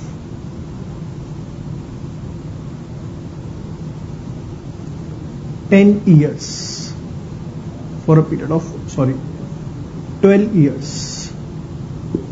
ध्यान से देखिए, देखो मिस्टर एक्स ने लोन लिया 10 लाख रुपए का, पेबल है ईयरली इंस्टॉलमेंट्स 1 लाख रुपए की for a period of 12 years, मतलब इंस्टॉलमेंट 12 सालों तक जाएगी। ध्यान से देखिएगा, आप एक बात बताइए, मुझे 1 लाख रुपए पे करना है हर साल, क्या मैं इसको टेक्निकली एन्युटी कह सकता हूं? अभी सिर्फ आपको आइडेंटिफाई करना सीखना है एक एक चीज को, कि क्या एन्युटी है, क्या रेट ऑफ इंटरेस्ट है, क्या प्रेजेंट वैल्यू है, क्या फ्यूचर वैल्यू। आइए, क्या मैं इसको एन्युटी कह सकता हूं कि जो मुझे 1 लाख रुपए हर साल पे करने हैं वो एक तरह से मेरे लिए क्या है, एन्युटी। लोन लिया आपने, 10 लाख रुपए का लोन लिया, मिस्टर एक्स ने 10 लाख का लोन लिया। ये जो लोन है ये आज लिया गया हो या फ्यूचर में? भाई आप एक बात बताओ, कोई पर्सन लोन जो इंस्टॉलमेंट पे कर रहा है, जिसने इंस्टॉलमेंट पे करनी है 10 सालों में, 12 सालों में 1-1 लाख रुपए की, वो लोन ले रहा है, लोन आज लिया गया होगा या फ्यूचर में लिया जाएगा? ऑब्वियसली आज लिया गया होगा, और जो चीज आज होती है उस चीज को हम क्या बोलते हैं, प्रेजेंट वैल्यू। तो बेसिकली ये आपको जो गिवन है, ये क्या गिवन है, प्रेजेंट वैल्यू। यही मेन फंडा है। अगर आप ये आइडेंटिफाई कर पाए ना क्वेश्चन के अंदर, क्या प्रेजेंट वैल्यू, क्या फ्यूचर वैल्यू, क्या एन्युटी, कोई दिक्कत नहीं है। फिर ये क्या है आपका टाइम। रुकिए, एक और एग्जांपल देता हूं और अच्छे से समझ में आएगा, आराम से, कोई जल्दी नहीं है।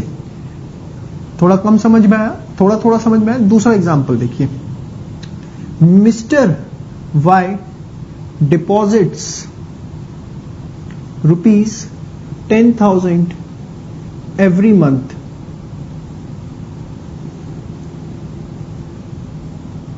and he will receive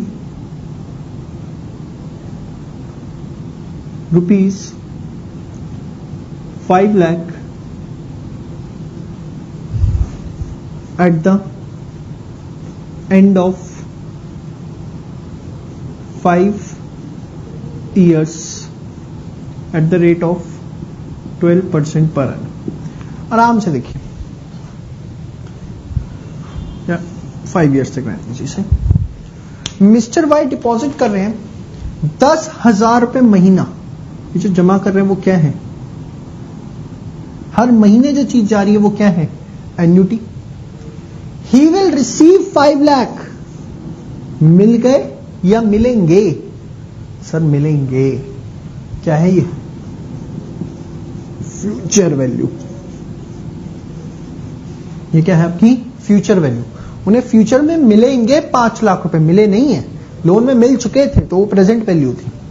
ये क्या है यहां पर है सर टाइम, एन। समझ में आई बात।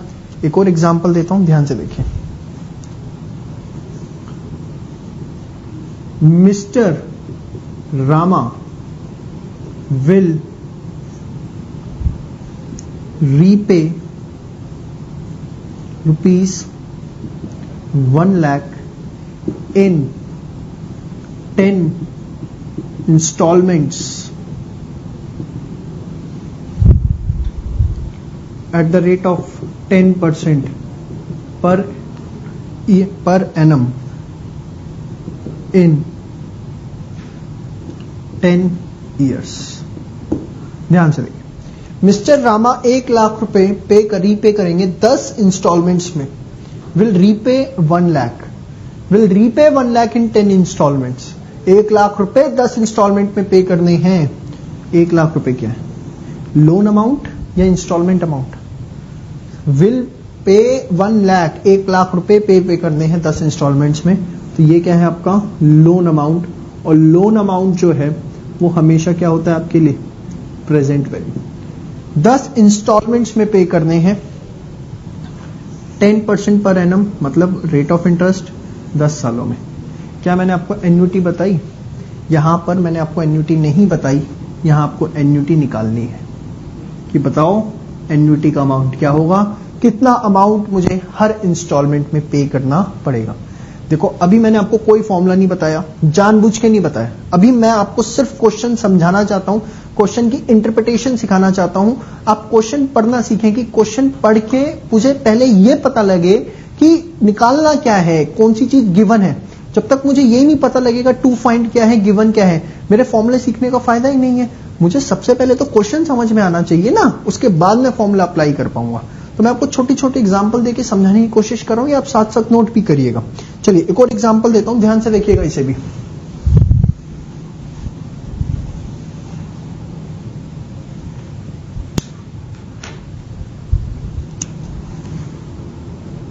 Mister Shyam deposited deposits ₹1,000 per month at the rate of 10% per annum for 10 years। Mister Shyam deposit कर रहे हैं 1,000 per month eight the rate of 10% per annum, और कब तक? 10 सालों तक। ठीक है, बताइए क्या गिवन है और क्या आप निकाल सकते हैं हम इसके अंदर? सर इसके अंदर वो 1,000 रुपए पर मंथ डिपॉजिट कर रहे हैं, क्योंकि वो 1,000 रुपए पर मंथ डिपॉजिट कर रहे हैं तो वो एक तरह से पर मंथ डिपॉजिट कर रहे हैं। क्या है बच्चों जो जमा कर रहे हैं हर महीने? सर वो एन्युटी है। 10% पर एनम पे कर रहे हैं, मतलब रेट ऑफ इंटरेस्ट है। टाइम आपको कितना गिवन है? 10 सालों का। बात समझ में आई? अच्छा, मैं आपसे पूछता हूं इसमें फाइंड अमाउंट रिसीवेबल, उन्हें कितना अमाउंट रिसीव होगा? क्या पूछ रहा हूं बताइए? सर अमाउंट रिसीवेबल फ्यूचर में रिसीव होगा, तो आप मेरे से जानना चाहते हैं फ्यूचर वैल्यू। क्या जानना चाहता हूं मैं आपसे? Future value. तो मैं आपको बता रहा हूं क्वेश्चन पढ़ना है, आइडेंटिफाई करना है, कोई 3 चीजें गिवन होगी। सिंपल वर्ड्स में अगर मैं अब आपको बोलूं, ध्यान से देखिए, क्वेश्चन के अंदर जब भी आप क्वेश्चन करेंगे एन्युटी, फ्यूचर वैल्यू या प्रेजेंट वैल्यू, इंटरेस्ट रेट और time, any 3 item will be given. कोई भी 3 आइटम्स आपको गिवन होंगी और एक आपको निकालनी होगी। कैसे निकालनी होगी वो भी मैं आपको सब सिखा दूंगा। अगले उसमें हम फॉर्मूले ही सीखने जा रहे हैं इसके।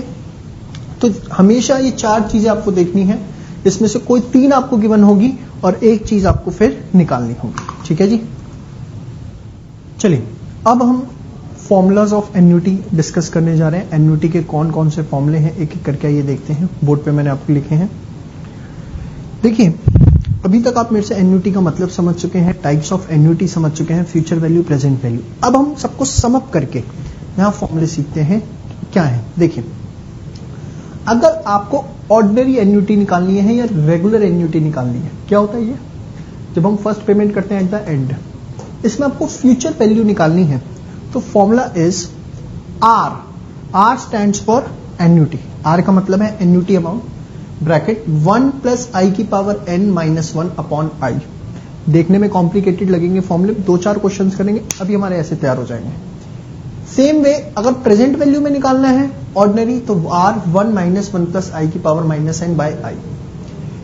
Annuity due, first payment in the beginning, उसमें फ्यूचर वैल्यू निकालनी है अगर, तो r 1 + i⁻n-1/i इंटू 1 + i। और अगर इमीडिएट में प्रेजेंट वैल्यू निकालनी है तो फॉर्मूला इज दिस। क्या है, क्यों है, एक सिंपल से एग्जांपल से समझाता हूं, उसके बाद एक अच्छी एक्सरसाइज मैंने इसकी प्रैक्टिस के लिए ड्राफ्ट कर रखी है। आइए इस एग्जांपल से समझते हैं। मिस्टर एक्स डिपॉजिट करते हैं 2,000 पर ईयर। 2,000 पर ईयर वो डिपॉजिट करते हैं। 2,000 पर ईयर वो डिपॉजिट कर रहे हैं, हर साल 2,000 रुपए डिपॉजिट कर रहे हैं। तो ये एक तरह से क्या है? आर। आर मतलब सिंपल वर्ड्स में बोलूं तो ये क्या है हमारे लिए? एन्युटी।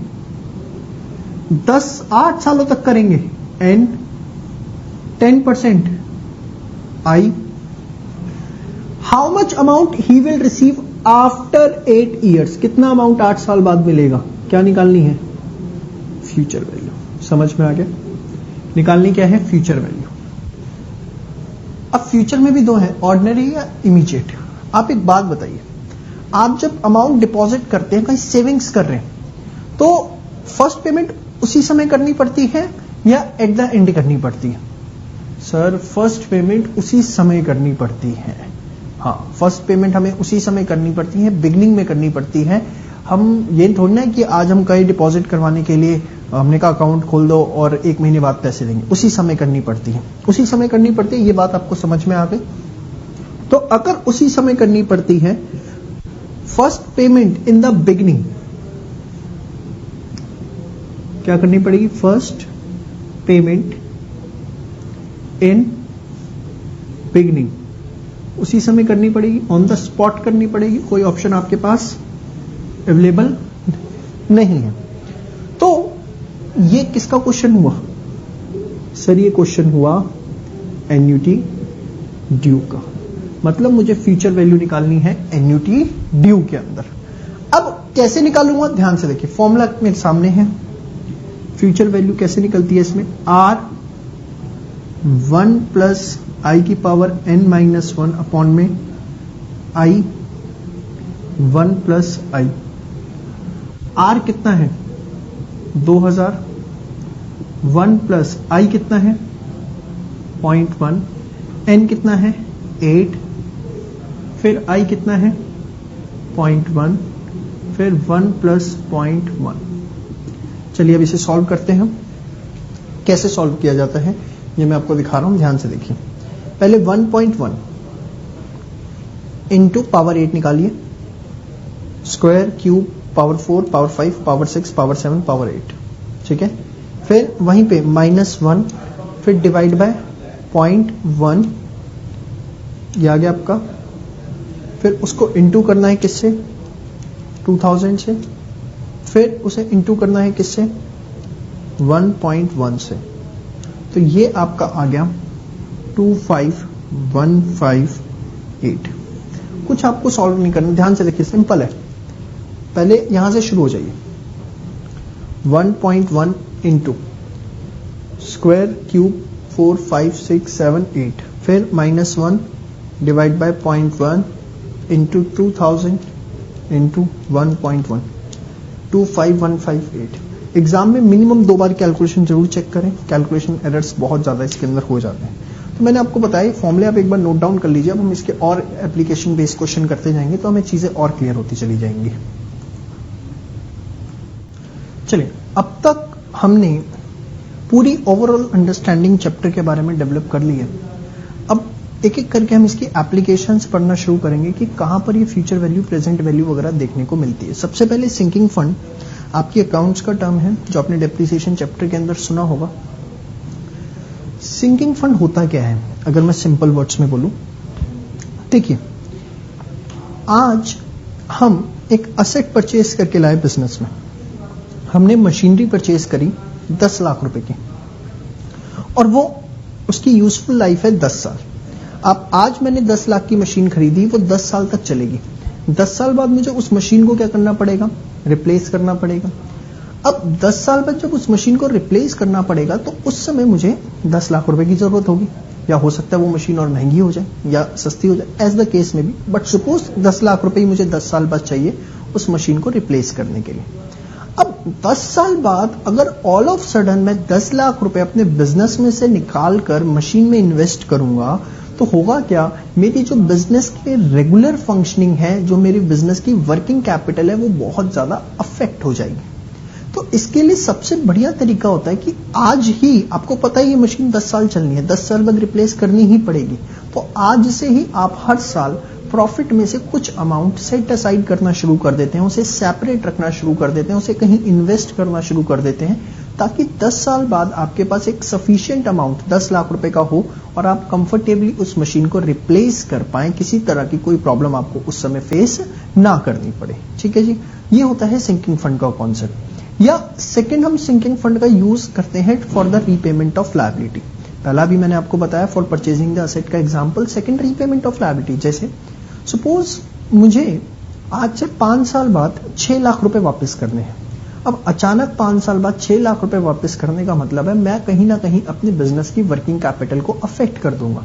तो बेस्ट वे आउट क्या है कि मैं आज से ही कुछ ना कुछ पैसा सेट असाइड करना शुरू कर देता हूं, हर साल के प्रॉफिट में से कुछ पैसा निकाल के सेट असाइड कर देता हूं, ताकि 6 साल बाद मेरे पास sufficient amount of money available हो और मैं उससे वो 6 लाख रुपए रीपे कर पाऊं।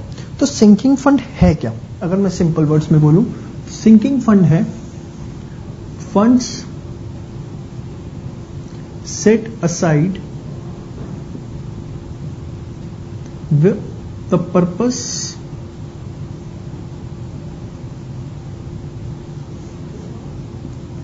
either to purchase new asset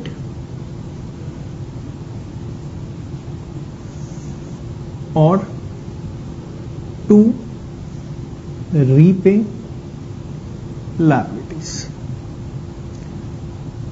जो आपने फंड सेट असाइड किए न्यू एसेट को परचेज करने के लिए या लायबिलिटीज के लिए, वो आपके ऊपर है कि आप किस लिए सिंकिंग फंड बनाते हैं।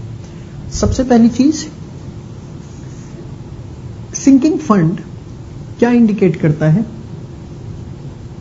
अगर मैं टेक्निकली देखूं, फ्यूचर वैल्यू, जो मुझे पैसा फ्यूचर वैल्यू में चाहिए, फ्यूचर के अंदर मुझे पैसा चाहिए, वो उसके लिए मैं सिंकिंग फंड बनाना शुरू करता हूं, हर साल कुछ पैसा सेट असाइड करना शुरू करता हूं। तो सिंकिंग फंड निकलता कैसे, ध्यान से देखें। वो आपको जो भी बोले, जैसे उन्होंने बोला इतना अमाउंट ऑफ सिंकिंग फंड चाहिए, जितना भी आपको सिंकिंग फंड चाहिए वो बन गई आपकी future value.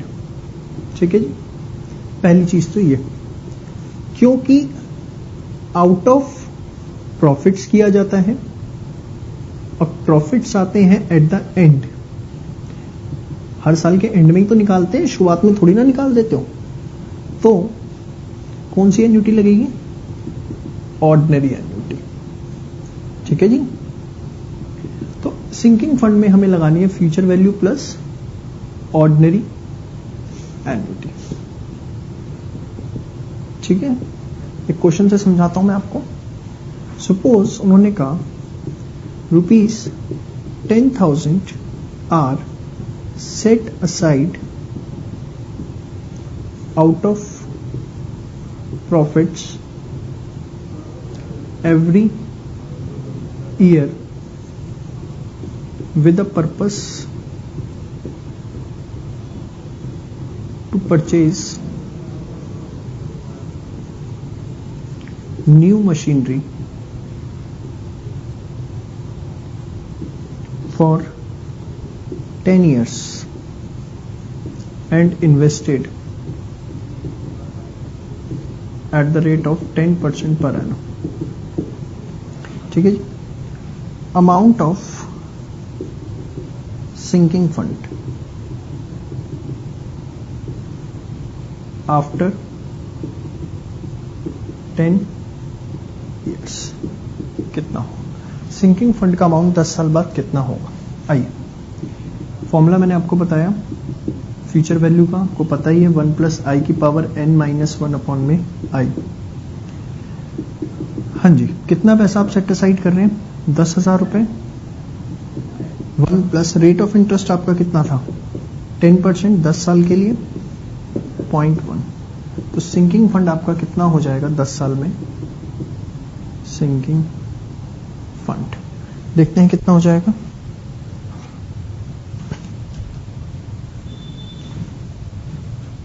1.1 into square cube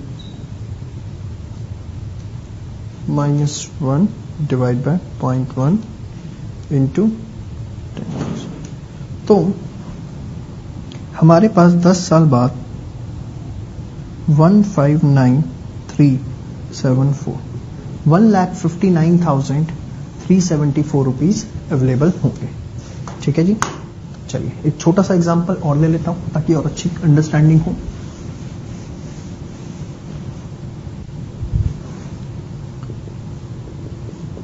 how much amount should be set aside every year so that rupees 5 lakh are available to repay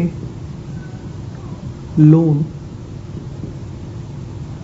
at the end of 8 years.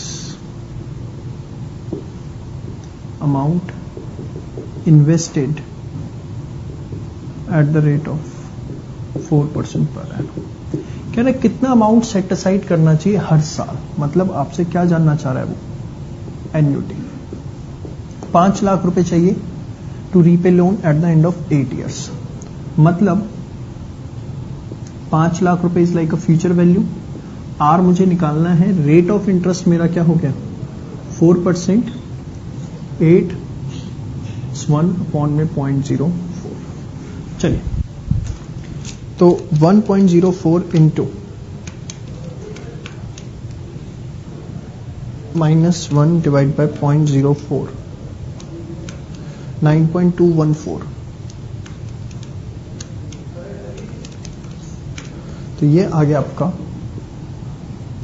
54265। इतना अमाउंट आपको हर साल क्या करना चाहिए, सेट असाइड करना चाहिए। ठीक है जी, तो ये थी आपकी first application, that is based on sinking fund.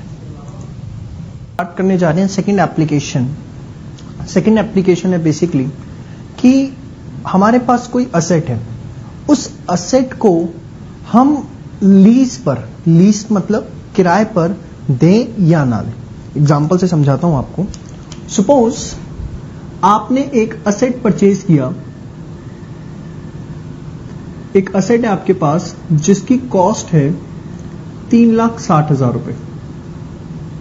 आपके पास ऑप्शन आया to give the asset on lease, कि भैया ये असेट जो है वो लीज पर या आपको रेंट पर दे दो, to give the asset on lease. और इसके बदले में जो आपको लीज रेंट मिलेगा वो मिलेगा 1,05,000 पर ईयर। हर साल 1,05,000 मिलेंगे, और कब तक मिलेंगे, फॉर नेक्स्ट 5 ईयर्स। 1,05,000 रुपए आपको मिलेंगे अगले 5 सालों तक। ठीक है जी। इसके बाद उसने आपको बोला रेट ऑफ इंटरेस्ट जो है वो है 14% per annum. What is this 14% per annum? कि आप जो फंड लगा रहे हो यहां पर, आप असेट के अंदर 3,60,000 रुपए आप इन्वेस्ट कर रहे हो, खरीदा आपने। अगर ये पैसा आप यहां ना लगाते तो अगर मार्केट में कहीं इन्वेस्ट करते तो उस पर आपको 14% का रिटर्न मिलता। दोबारा रिपीट कर रहा हूं कि व्हाट डज दिस 14% इंडिकेट? ये 14% का मतलब है कि आप ने जो पैसा असेट के अंदर लगा दिया 3,60,000 रुपए, अगर इसे आप 3,60,000 को असेट में ना लगाते, इसे आप मार्केट में कहीं इन्वेस्ट करते तो आपको 14% रेट ऑफ रिटर्न मिलता। अब आपको ये एडवाइस करना है, advice whether to give asset on lease और नॉट। मैं असेट को लीज पर दूं, किराए पर दूं या ना दूं। क्या स्टेप्स है, बहुत ध्यान से देखिएगा। देखिए, जो हम ये 5 एप्लीकेशंस कर रहे हैं ना, वैसे ही आपकी सीए आईपीसीसी में फाइनेंशियल मैनेजमेंट का पेपर आएगा, वहां पर आप इसे इन डिटेल पढ़ेंगे। यहां पर एक छोटा सा हल्का सा पार्ट टच करके छोड़ रखा है। आइए सबसे पहले क्या, किस तरीके से हमें निकालना है। स्टेप 1 है, ये स्टेप्स आप अपनी फॉर्मूला कॉपी में भी नोट डाउन कर लें। स्टेप 1 के अंदर आपको क्या करना है, find present value of rent receivable. जो भी आपको रेंट रिसीवेबल है आप उसकी क्या निकालेंगे, प्रेजेंट वैल्यू। तो आपको पता है प्रेजेंट वैल्यू निकालने का formula R 1 minus 1 plus I की power minus N upon I. Rent के केस में आपको पता है हम कौन सी एन्युटी लगाते हैं, ऑर्डिनरी एन्युटी लगाते हैं।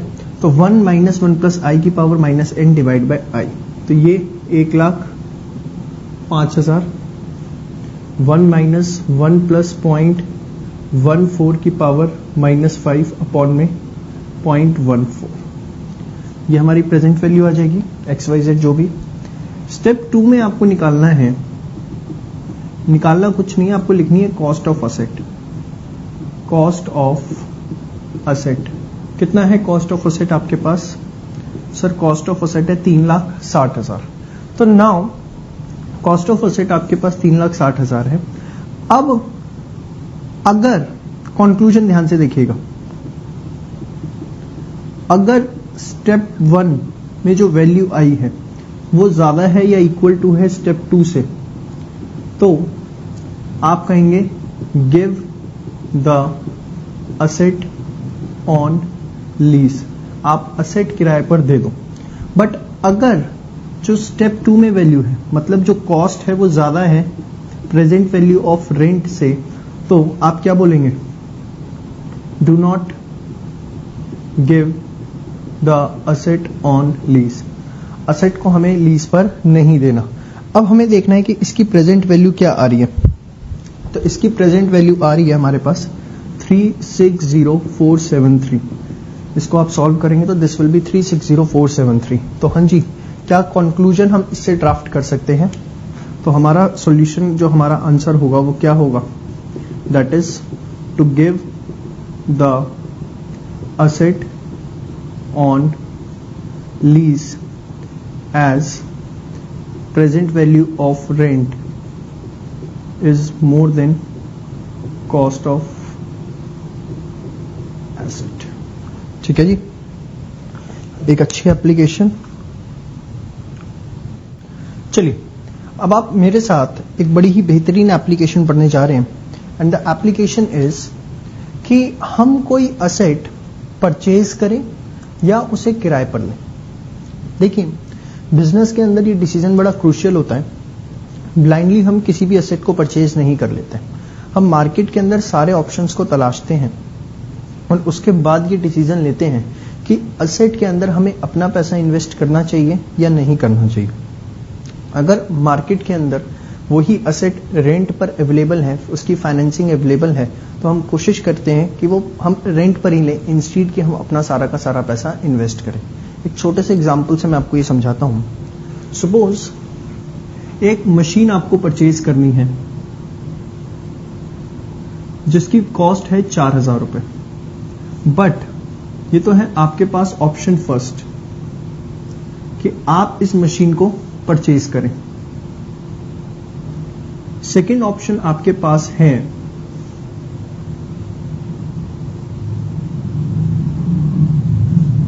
to take the machine on lease, कि मशीन को हम किराए पर ले लें, 1250 रुपए साल भर का उसका किराया जाएगा और हमें ये मशीन चाहिए 4 सालों के लिए, और इंटरेस्ट रेट जो है वो है 14% पर एनम। अब ये क्या है इंटरेस्ट रेट? अगेन ये वही चीज है कि ये पैसा अगर आप असेट में नहीं इन्वेस्ट करते हो और कहीं इन्वेस्ट करते हो तो आपको रिटर्न मिल रहा है 14%। खैर हमारे लिए मैटर नहीं करता। अब इसे कैसे निकालना है ध्यान से देखिए। स्टेप 1, आप निकालेंगे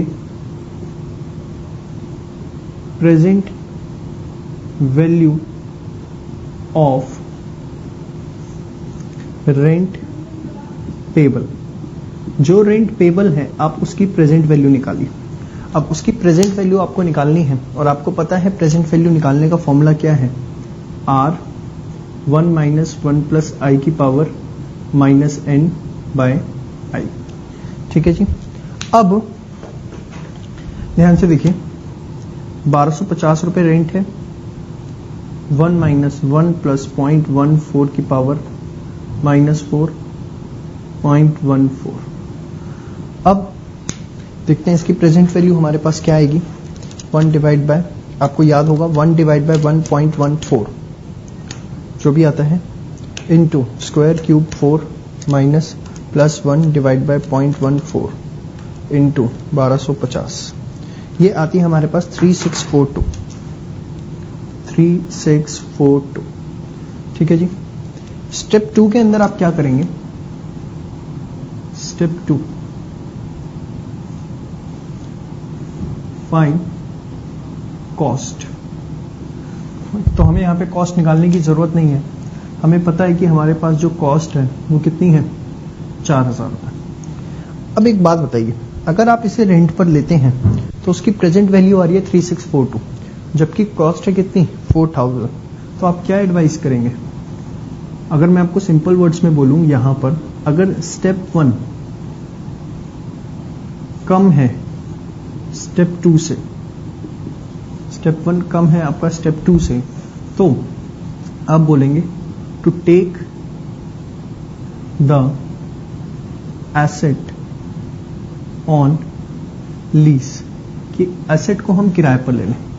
बट अगर स्टेप 1 के अंदर जो वैल्यू है वो ज्यादा है स्टेप 2 से, तो आप बोलेंगे बाय द एसेट। एसेट को क्या करेंगे, हम खरीद लेंगे। ठीक है जी। अच्छा सर, इक्वल है इस केस में, तो देखिए अगर इक्वल होती है तो आप इनडिफरेंट हो जाइए। इनडिफरेंट मतलब कि या तो आप के ऊपर है, आप उसे लीज पर दें, मतलब लीज पर लें या बाय करें, दोनों ही सिचुएशन सेम है। चाहे आप लीज पर लें चाहे उसे खरीदें, दोनों ही सिचुएशंस में कोई फर्क नहीं पड़ता है। तो बच्चों अगर इसमें आप देखें, स्टेप 1 के अंदर जो वैल्यू है वो कम है स्टेप 2 से, या आपको मैं कहूं रेंट पेबल कम है कॉस्ट से, तो what answer you will suggest? I will suggest to take the asset on lease. मैं ये सजेस्ट करूंगा कि एसेट को हम लीज पर लें। ठीक है जी।